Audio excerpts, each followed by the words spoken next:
Bonjour, on va vous présenter notre mini-projet concerne à transformer un signal continu à un signal carré. On commence par vous présenter les composants de ce circuit. On a les résistances, les condensateurs NE555, les diodes LED, batterie de 9 volts, les fils et test lab. Bonjour, on va d'abord voir qu'est-ce qu'un NE555 et comment il actionne.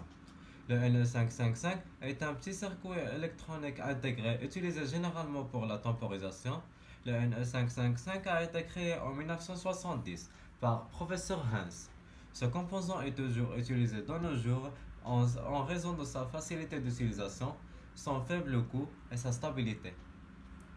Le NE555 contient, comme on voit sur ce montage, 8 bornes pour le connecter, 23 transistors, 2 diodes et 16 résistances qui forment 4 éléments. Deux amplificateurs opérationnels de type comparateur, une bascule set reset ou flip-flop, une porte logique de type inverseur et un transistor de décharge. Le NE555 fonctionne selon 3 modes: le monostable, le astable ou le bistable.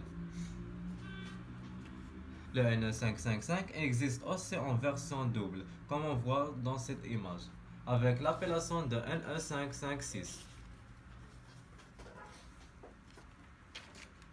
L'image suivante présente les broches ou les symboles schématiques de NE555 de la version simple de la boîtier DIP, boîtier d'un circuit intégré. La première borne c'est la masse, la deuxième c'est gauge détecte lorsque la tension est inférieure d'un tiers de VCC. La troisième c'est output, c'est le signal de sortie. La quatrième c'est remise à zéro, interruption de la temporisation. La cinquième c'est accès à la référence interne. Et la sixième déclenche la fin de la temporisation lorsque la tension atteint 2 tiers de VCC en montant. L'avant-dernière, c'est la borne sert à décharger le condensateur de temporisation. Et la dernière, c'est le VCC aux tensions d'alimentation, généralement entre 5 volts et 15 volts. Et maintenant, on va passer à son principe de fonctionnement. On peut voir à partir du schéma des blocs les différents composants de NE555. On a d'abord deux amplificateurs opérationnels comparateurs, 3 résistances configurées en diviseur de tension. Les deux tensions respectivement 1 tiers et 2 tiers de VCC servent à contrôler et référence aux amplificateurs. Une bascule set reset contrôlée par le comparateur. Et finalement un transistor pour décharger le condensateur de temporisation. L'opération de NE555 suit une logique de fonctionnement ou schéma bloc présenté et peut prendre 4 différents états. Premièrement, le signal reset est à niveau bas. Donc la bascule remise à zéro, le transistor de décharge s'active et la sortie reset impérativement à un niveau bas. Aucune autre opération n'est possible. Deuxièmement, le signal trigger. Le signal trigger est supérieur d'un tiers de VCC. La bascule s'active et la sortie à un niveau haut. Le transistor de décharge est désactivé.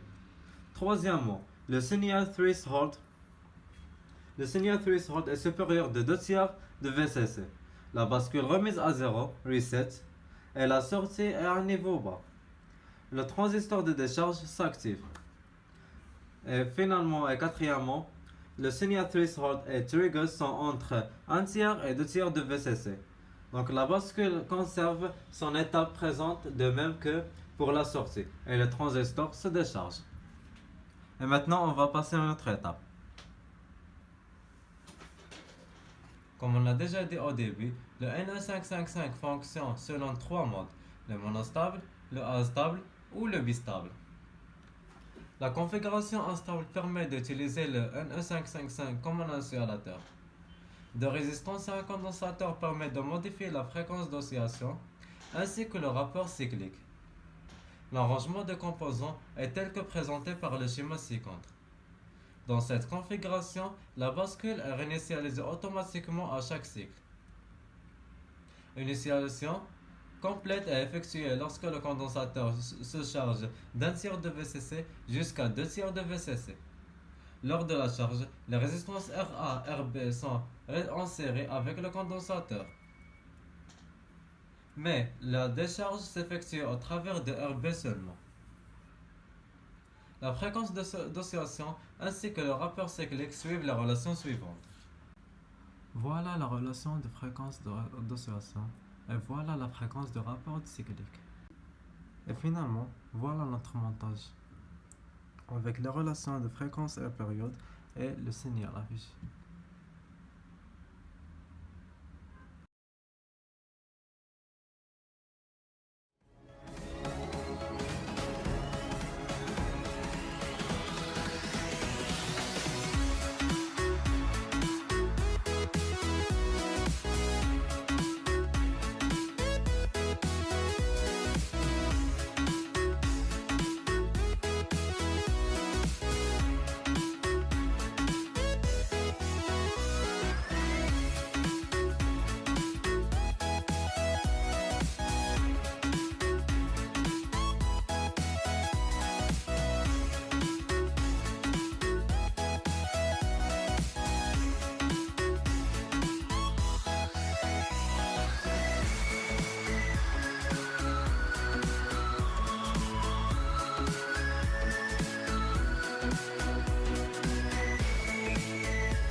Afin de voir correctement notre signal, on fit varier les valeurs des résistances et voilà nouveau calcul de fréquence.